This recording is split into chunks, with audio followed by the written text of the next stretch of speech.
오늘 우리에게 주시는 하나님의 말씀 마태복음 11장 1절에서 6절까지의 말씀입니다. 마태복음 11장 1절에서 6절까지의 말씀, 신약성경 17페이지입니다. 살아계신 하나님의 말씀을 봉독합니다. 예수께서 12 제자에게 명하기를 마치시고 이에 그들의 여러 동네에 가르치시며 전도하시려고 거기를 떠나가시니라. 요한이 옥에서 그리스도께서 하신 일을 듣고 제자들을 보내어 예수께 여짜오되 오실 그 이가 당신이오니이까 우리가 다른 일을 기다리오리이까. 예수께서 대답하여 이르시되 너희가 가서 듣고 보는 것을 요한에게 알리되 맹인이 보며 못 걷는 사람이 걸으며 나병 환자가 깨끗함을 받으며 못 듣는 자가 들으며 죽은 자가 살아나며 가난한 자에게 복음이 전파된다 하라. 누구든지 나로 말미암아 실족하지 아니하는 자는 복이 있도다 하시니라. 아멘. 안녕하세요. 네, 또 뵙습니다. 혹시 저를 기억하신 성도님도 계시겠지만 이번이 두 번째로 여러분과 만나게 되었습니다. 이강천 담임 목사님과는 저는 미국 유학 시절에 만나서 같은 교회에서 사역하며 깊은 교제를 나누었습니다. 이강천 목사님이 섬기는 세안교회에서 또다시 저를 초대해 주셔서 주의 말씀을 나눌 수 있게 되어 진심으로 감사드리며 모든 성도님을 축복합니다. 그럼 설교 시작할까요? 베렛이라는 유명한 신학자가 있습니다. 이 사람은 신약을 전공한 사람이고요, 또 많은 책을 썼습니다. 그런데 이 사람이 약간 이상한 말을 남겼습니다.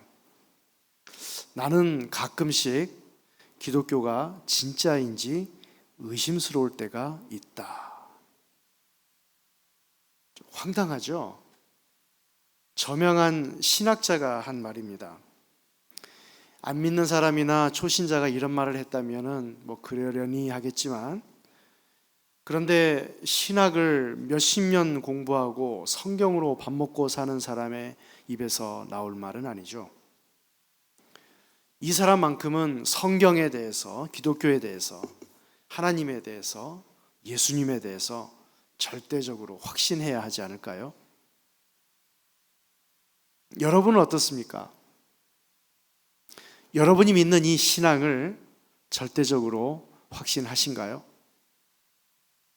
성경 말씀이 하나님의 말씀이라는 확신이 드십니까? 초의 의심도 없습니까? 믿음에 대한 의심, 신앙에 대한 의심, 하나님 존재에 대한 의심, 성경 말씀에 대한 의심 한 번도 가져본 적이 없습니까? 그런데 솔직히 이런 의심은 구원받은 신자라고 하더라도 들 때가 있습니다. 왜냐하면 우리는 아직 완전한 천국에 있지 않기 때문이죠. 한쪽 발은 사탄의 왕국에 있고 또 한쪽 발은 천국에 있고 그렇게 살기 때문입니다. 또 지정의 모든 면에서 불완전하기 때문이죠. 사탄의 유혹이 있기 때문입니다. 그래서 교회에 자주 와야 되는 거죠. 예배, 기도 모임, 성경 공부에 적극적으로 참여해야 합니다. 신앙의 기본에서 멀어지면 멀어질수록 진리에 대한 의심도 커지기 때문이죠. 왜 믿음이 흔들릴까요? 왜 의심이 들까요? 여러 가지가 있겠지요. 그런데 그중 한 가지는 자기 믿음과 진짜 믿음이 다를 때에 생깁니다. 자기가 이해한 하나님과 진짜 하나님이 다를 때 생기죠. 자기가 경험한 예수님과 성경의 예수님이 다를 때에 생깁니다. 나는 예수님을 이런 분으로 이해했는데 실제 예수님은 다른 분입니다. 나는 하나님을 이런 분으로 이해했는데 실제 하나님은 다른 분이에요. 자기가 이해한 예수님, 자기가 이해한 하나님이 실제로 다를 때 신앙에 의심이 생깁니다. 예수님이 이런 말씀을 하셨습니다. 여자가 낳은 사람 중에 가장 위대한 사람이 있다고요. 누구예요? 네, 그렇죠. 세례 요한이죠. 그런데 세례 요한이 예수님을 의심했다는 사실이 믿어지십니까? 예수님이 가장 위대한 선지자라고 인정했던 분이 예수님을 의심했어요. 예수님, 당신이 정말 우리가 기다리던 메시아가 맞습니까? 이게 세례 요한의 질문이에요. 오늘 본문에서 세례 요한은 헤롯에게 찍혀서 옥에 갇혀 있습니다. 그때 요한의 제자들이 와서 예수님의 행적을 이러쿵저러쿵 말하죠. 그랬더니 세례 요한이 3절에서 제자를 통해서 예수님께 묻습니다. 오실 그분이 당신이십니까? 그렇지 않으면 우리가 다른 분을 기다려야 합니까? 아니, 이게 무슨 말인가요, 세례 요한? 당신이 어떻게 이럴 수가 있죠? 당신은 예수님의 모든 행적을 눈으로 직접 본 사람이 아닌가요? 예수님을 보고서 자기 백성을 구원할 메시아라고 입으로 고백하고 다른 사람을 그렇게 가르쳤던 사람이 아닌가요? 정말로 그랬는지 한번 증거를 볼까요? 요한복음 1장 29절로 34절 같이 읽겠습니다. 다음 날 요한은 예수께서 자기에게 오시는 것을 보고 말하였다. 보시오, 세상 죄를 지고 가는 하나님의 어린 양입니다. 내가 전에 말하기를 내 뒤에 한 분이 오실 터인데 그분은 나보다 먼저 계시기에 나보다 앞서신 분입니다 한 적이 있습니다. 그것은 이분을 두고 한 말입니다. 나도 이분을 알지 못하였습니다. 내가 와서 물로 세례를 주는 것은 이분을 이스라엘에게 알리려고 하는 것입니다. 요한이 또 증언하여 말하였다. 나는 성령이 비둘기같이 하늘에서 내려와서 이분 위에 머무는 것을 보았습니다. 나도 이분을 몰랐습니다. 그러나 나를 보내어 물로 세례를 주게 하신 분이 나에게 말씀하시기를 성령이 어떤 사람 위에 내려와서 머무는 것을 보거든 그가 바로 성령으로 세례를 주시는 분임을 알아라 하셨습니다. 그런데 나는 그것을 보았습니다. 그래서 나는 이분이 하나님의 아들이라고 증언하였습니다.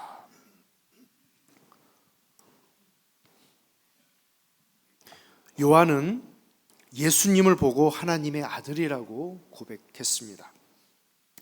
세상 죄를 지고 가는 하나님의 어린 양이다. 이랬던 요한이 어떻게 예수님이 약속의 구세주임을 의심할 수 있을까요? 도대체 왜?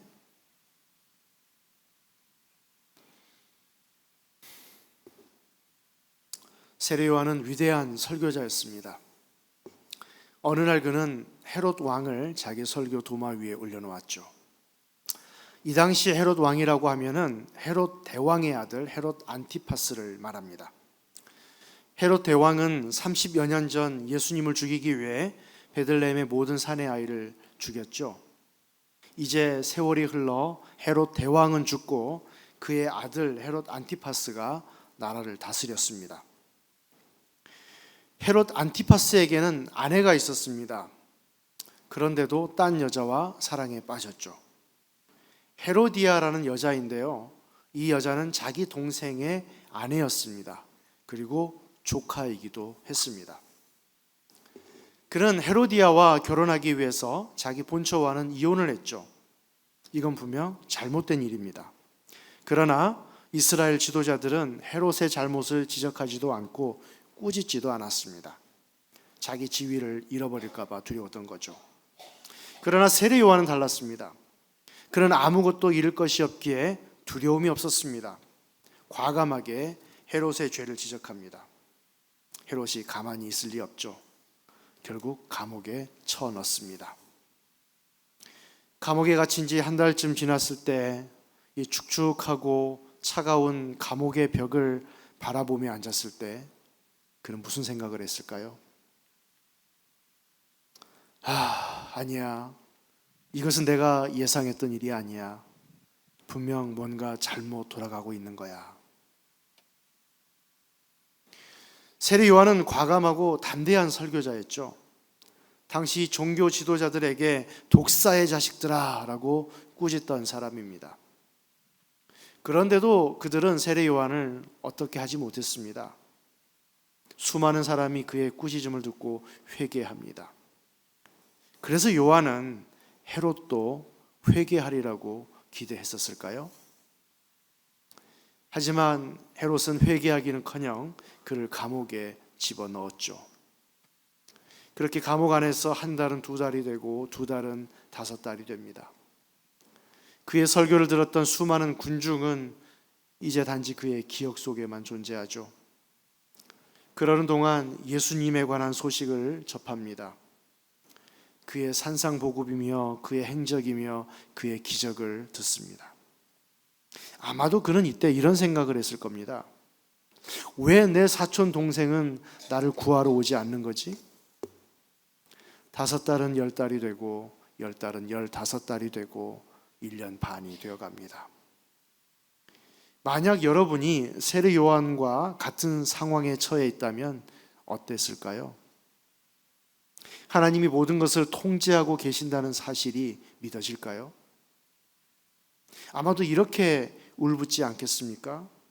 하나님, 얼마나 오랫동안 저를 잊으시렵니까?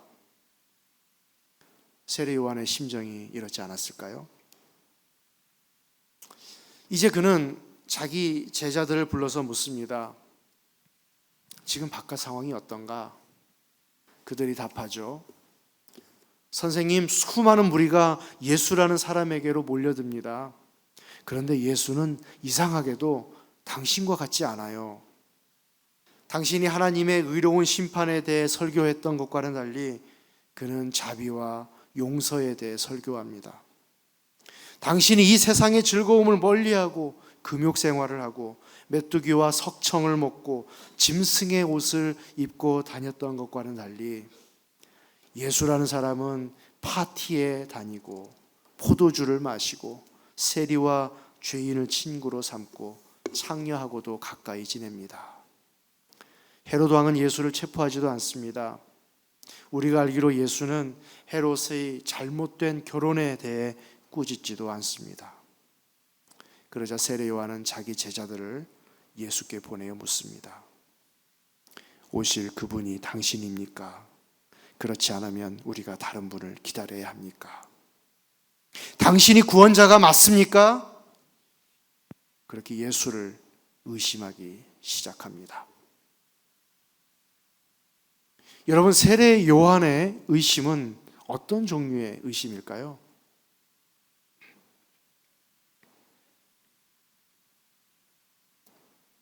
그것은 자기가 믿었던 예수님과 성경의 예수님이 다르기 때문에 오는 의심입니다. 자기가 이해한 예수님과 진짜 예수님이 다르기 때문에 오는 의심이죠. 자기가 이해하고 경험하고 생각한 믿음과 성경의 믿음이 다름으로 오는 의심입니다. 자기가 옳다고 생각했던 진리와 진짜 진리가 다름으로 발생한 의심이죠. 자기가 믿는 하나님과 진짜 하나님이 다름으로 생긴 의심입니다. 그가 이해한 메시아는 심판과 공의를 실행할 분이었습니다. 요한은 자기가 감옥에서 생을 마감하리라고는 예상치 못했습니다. 그는 메시아가 와서 이 세상을 정의와 공의로 심판하고 헤롯을 심판하고 자기를 구하리라고 생각했죠. 그가 이해하고 믿었던 메시아는 공의와 심판의 메시아입니다. 그는 아마도 이사야서 11장 4절과 같은 말씀을 기억했을 겁니다. 같이 읽을까요? 가난한 사람들을 공의로 재판하고 세상에서 억눌린 사람들을 바르게 논죄한다. 그가 하는 말은 몽둥이가 되어 잔인한 자를 치고 그가 내리는 선고는 사악한 자를 사형에 처한다. 이 구절에 의할 때 메시아는 권선징악을 실행합니다. 공의로 인과응보를 실행하죠. 요한은 또한 이사야서 35장 4절의 예언을 기억했을 겁니다. 같이 읽습니다. 두려워하는 사람들을 격려하여라. 굳세어라. 두려워하지 말아라. 너희의 하나님께서 복수하러 오신다. 하나님께서 보복하러 오신다. 너희를 구원하여 주신다 하고 말하여라. 이 구절도 심판과 복수를 실행하는 메시아를 설명합니다. 그가 이해한 메시아는 심판과 공의의 메시아입니다. 그의 이 메시아 사상이 잘 나타나는 구절이 있는데요. 마태복음 3장 12절입니다. 같이 읽습니다. 시작. 그는 손에 키를 들고 있으니 타작마당을 깨끗하여 알곡은 곳간에 모아들이고 쭉정이는 꺼지지 않는 불에 태우실 것이다. 이 말씀은 요한이 요단강에서 세례를 베풀며 한 말입니다. 요한이 이해한 메시아는 이렇게 심판과 응보를 행하는 분입니다. 어느 날 성령이 요한에게 예수님이 메시아라고 알려주죠. 그래서 예수님을 약속의 그분으로 믿습니다. 어느 날 요한은 감옥에 갇히고 예수님의 행적을 보니 이상해요. 자기가 이해하고 배웠던 그 메시아의 모습이 아닙니다. 심판과 응보와 공의를 선포하지 않습니다. 대신 예수님은 은혜와 자비에 관해 설교하죠. 죄인을 벌하기보다는 그들에게 다가가셨습니다. 정치적 왕국, 이스라엘 민족을 위한 세상적 왕국 건설 대신에 하늘나라 천국에 대해 설교하셨습니다. 그래서 요한은 이해할 수 없죠. 왜 예수는 죄인을 벌하지 않지? 왜 예수는 포악한 독재자들을 왕좌에서 끌어내리지 않지? 왜 예수는 세리와 창기를 벌하지 않지? 왜 예수는 위선적인 종교 시스템을 무너뜨리지 않지? 왜 예수님은 헤롯과 같은 살인자를 내버려 두지? 왜 예수님은 나같이 죄 없는 사람이 아직까지 이런 감옥에 갇혀 있도록 내버려 두시지? 왜 예수님은 내가 이곳 차가운 감옥에서 인생을 마감하도록 내버려 두시는가? 오실 그분이 당신이십니까? 그렇지 않으면 우리가 다른 분을 기다려야 합니까?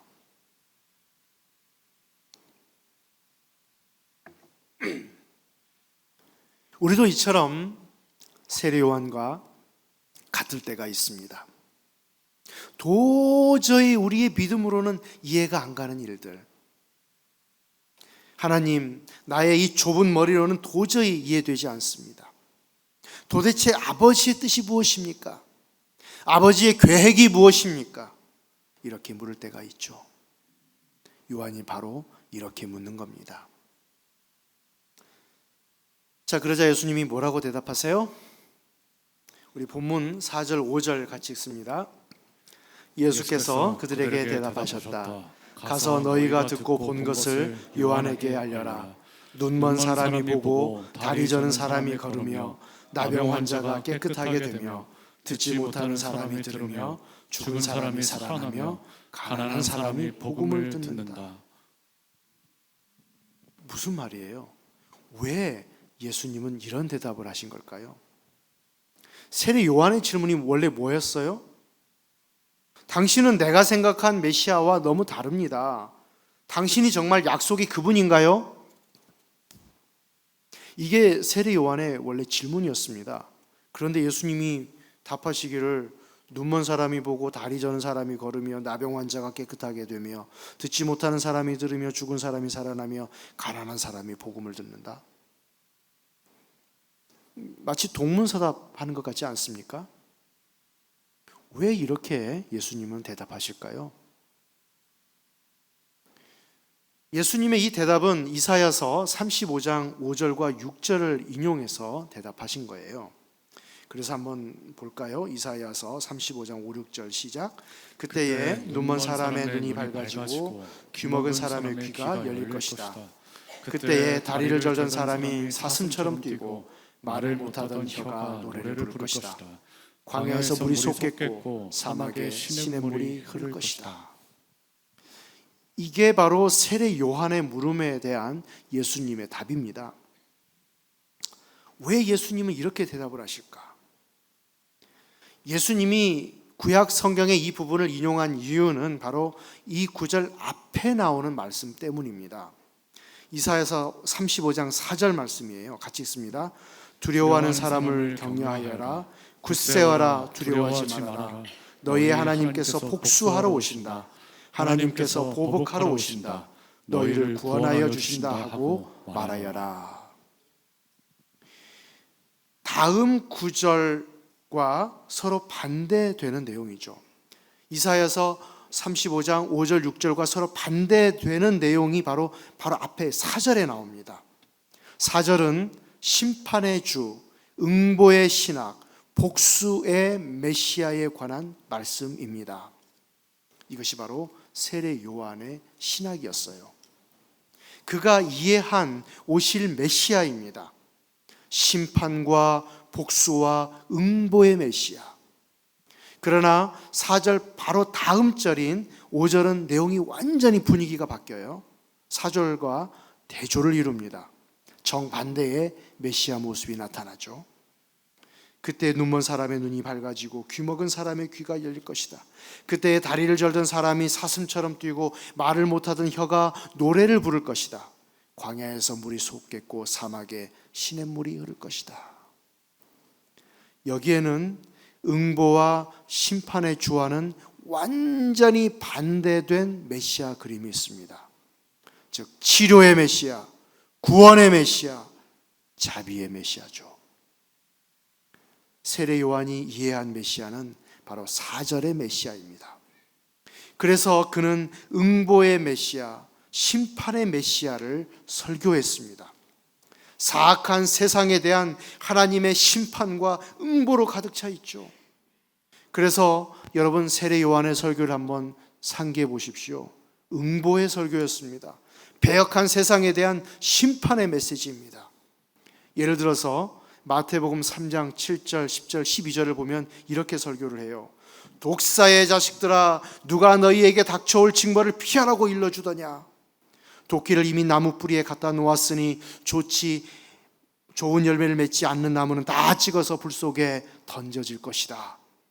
그는 손에 키를 들고 있으니 타작마당을 깨끗이 하여 알곡은 곳간에 모아들이고 쭉정이는 꺼지지 않는 불에 태우실 것이다. 그런데 여기까지였습니다. 이사야서 35장 4절에서 그의 신학이 멈춰버린 거죠. 더 이상 보지 못합니다. 완전한 그림을 그리지 못합니다. 여러분, 장님이 코끼리 다리를 만져보고 코끼리는 기둥처럼 생겼다고 착각한 것처럼 말이죠. 물론 코끼리 다리는 기둥처럼 생겼습니다.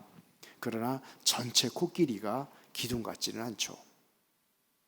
그는 부분적으로 이해했기 때문에 메시아의 역할을 오해합니다.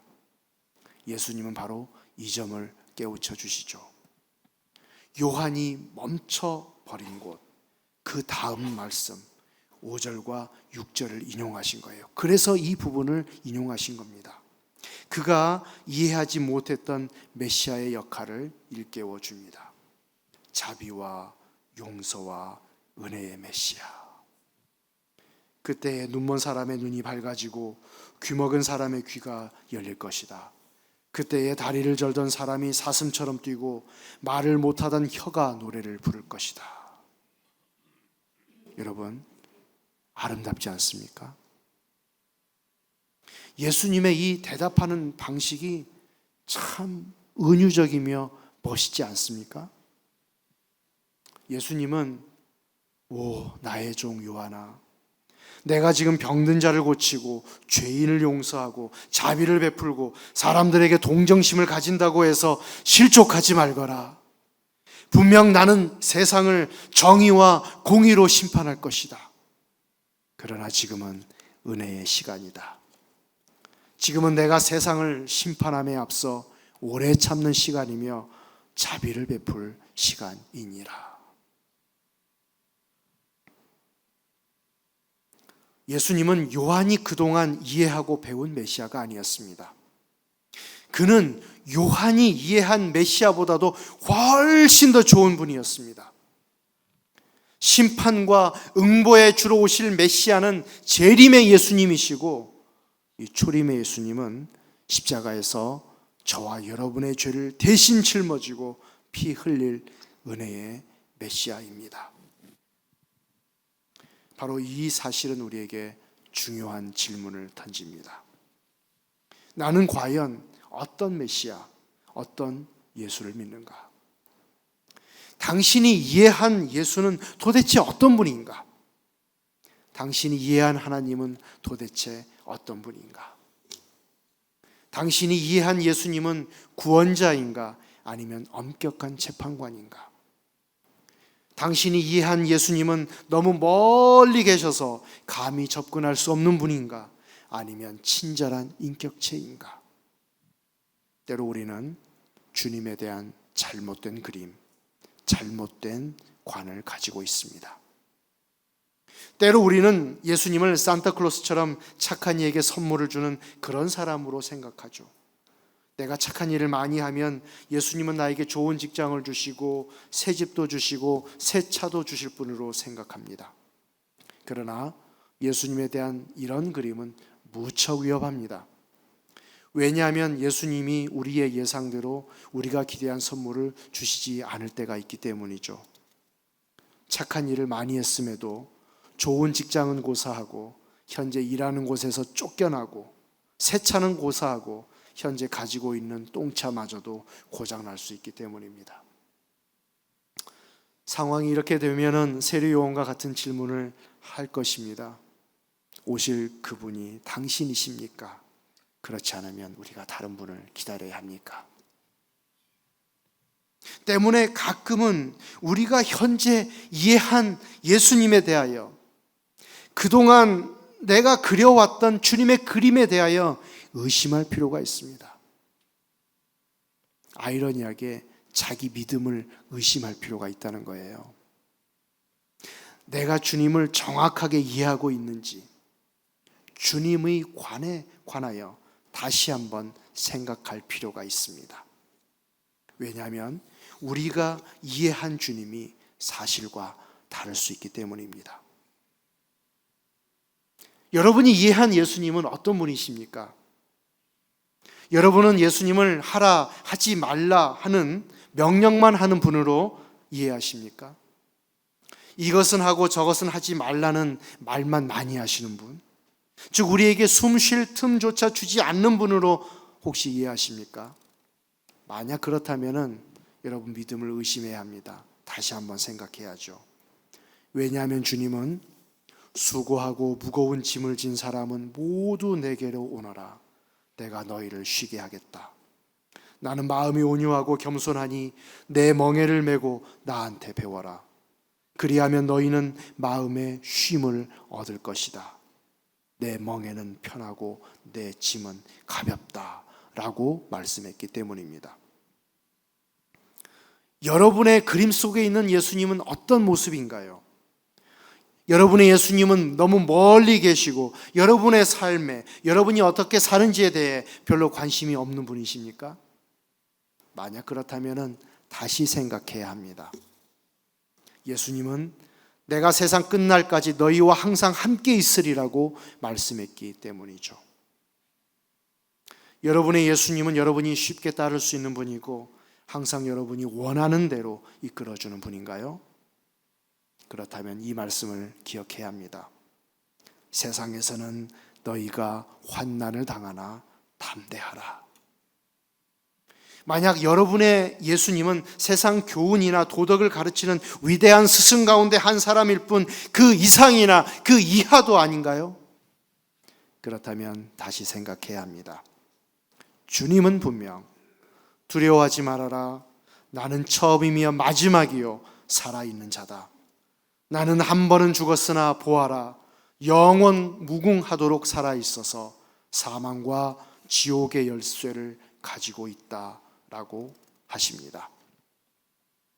아니면 여러분의 예수님은 천국에 갈 수 있는 여러 길 가운데 하나이지 유일한 길은 아니라고 생각합니까? 그렇다면 다시 생각해야 합니다. 주님은 분명 나는 길이요 진리요 생명이다. 나를 거치지 않고서는 아무도 아버지께로 갈 사람이 없다고 하십니다. 세례 요한은 예수님에 대하여 다시 한번 생각했고 그가 이해했던 메시아 그림이 잘못되었음을 발견합니다. 예수님은 그가 기대했던 메시아가 아니었습니다. 그분은 그가 기대했던 것보다도 훨씬 더 좋은 분이었습니다. 예수님은 마지막으로 메시아를 부족하게 이해했던 세례 요한에게 이렇게 말씀하십니다. 본문 6절 우리 같이 읽습니다. 나에게 걸려 넘어지지 않는 사람은 복이 있다. 무슨 뜻입니까? 이는 바로 나 때문에, 즉 예수 때문에 나에 대한 잘못된 이해로 인해 넘어지지 않는 자, 시험받지 않는 자는 복이 있다는 말씀입니다. 좀 더 쉽게 풀어 설명하면 이렇습니다. 자기가 그동안 배우고 이해한 예수님과 진짜 예수님이 달라요. 자기가 그동안 배운 믿음하고 성경을 이렇게 읽어보니까 진짜 믿음이 달라요. 자기 신앙과 성경이 가르치는 신앙이 달라요. 자기가 생각한 하나님과 진짜 하나님이 달라요. 그럴 때 어떤 사람은 시험에 들고 믿음을 버리기도 하죠. 나는 하나님을 이렇게 이해했는데 하나님은 나를 이렇게 대접해서 다른 거예요. 그러니 믿음을 버릴 수 있다는 거예요. 이런 사람은 복이 없다는 겁니다. 예수 때문에, 즉 성경 말씀에 나타난 예수 때문에 넘어지지 않는 자, 즉 시험받지 않는 자는 복이 있다는 것입니다. 중요한 것은 뭐예요? 바로 성경이 기준이라는 겁니다. 진짜가 기준이라는 거죠. 여러분이 생각하는 믿음과 성경이 말씀하는 믿음이 달라요? 그러면 어떻게 해야 됩니까? 여러분이 배운 믿음을 바꿔야죠. 내가 이해하고 경험한 하나님과 성경의 하나님이 달라요? 어떤 하나님이 진짜 하나님입니까? 성경의 하나님이 진짜 하나님이죠. 이런 태도는 심지어 신앙 서적도 마찬가지입니다. 유명한 목사님들이 책을 많이 쓰죠. 하나님이 이렇고 믿음이 이렇고 예수님이 이렇고 성령님이 이렇다. 훌륭한 신앙 서적이 많이 있습니다. 그런데 이런 책들이 여러분 신앙과 삶과 예배와 찬양의 기준이 될 수 있나요? 그렇지 않습니다. 오직 성경만이 기준입니다. 꿈속에서 예수님이 나타나서 이렇게 해라 저렇게 해라라고 말씀하셨어요. 그런데 성경을 보니까 꿈속에서 말씀하신 예수님과 다른 거예요. 그러면은 어느 예수님을 바꿔요? 성경의 예수님을 바꿔요? 아니죠. 꿈속에 나타난 예수님을 바꿔야 합니다. 찬송가나 복음성가에서 여러분이 노래로 배운 예수님이 있어요. 이런 노래를 통해서 소위 말하는 은혜라는 것을 듬뿍 받습니다. 그런데 성경을 보니까 그동안 노래로 배운 예수님과 조금 다른 거예요. 어떤 예수님이 잘못된 거예요? 무엇이 기준이에요? 신구약 66권은 영감된 하나님의 말씀으로 원본에 오류가 없고 신앙과 삶과 예배와 찬양의 유일한 표준이다. 우리 개혁주의에서 이야기하는 바로 그것입니다. 우리 한번 저를 따라서 해볼까요? 신구약 66권은 영감된 하나님의 말씀으로 원본에 오류가 없고 신앙과 삶과 예배와 찬양의 유일한 표준이다. 성경 말씀이 하나님의 말씀이라는 그 확신이 있어야 합니다. 이것만 있으면 모든 문제는 다 자동적으로 해결되죠. 말씀에 대한 확신이 없기에 문제가 생기는 것입니다. 사랑하는 새안교회 성도 여러분, 중요한 것은 여러분이 옳다고 생각하는 것이 아니라 정말로 옳은 것입니다. 성경 말씀이 여러분 삶과 생각과 예배와 찬양의 유일한 표준이 되기를 바랍니다. 그래서 예수님으로 인해 실족하지 않는 저와 여러분이 되시기를 주님의 이름으로 축원합니다. 아멘. 우리 기도하고 축복하겠습니다. 하나님 아버지, 신자의 신앙의 표준인 진리의 성경 말씀에 따라 예수를 믿고 신앙생활하는 우리 모두가 되게 인도하여 주시옵소서. 예수님 이름으로 기도합니다. 아멘. 이제는 우리 주 예수 그리스도의 은혜와 하나님 아버지의 사랑과 성령의 강동하심이 오늘 말씀이 가르친 예수 그리스도를 믿고 따르기로 결심하는 세안교회 모든 교우와 주님의 보편적 교회 위에 지금으로부터 세세무궁토록 함께 있을지어다.